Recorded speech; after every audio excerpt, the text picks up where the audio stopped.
Welcome back to this channel, guys. Here I make a trip to Barrackpore Mud Volcano.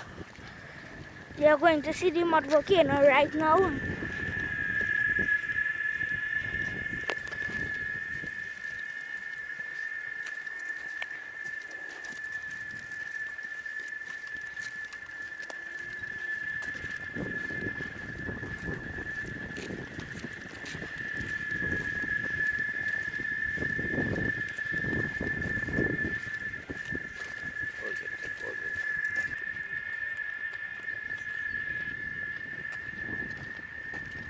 I'm climbing up to show you what the mud volcano looks like inside.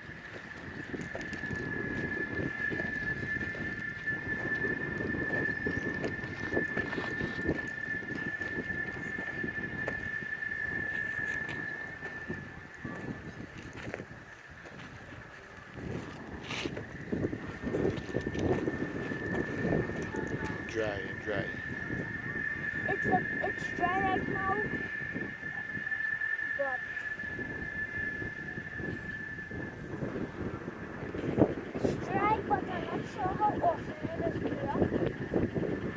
But this volcano is very cool and it's good. But when you're climbing up, you always have to take your time because you can't slide up, down and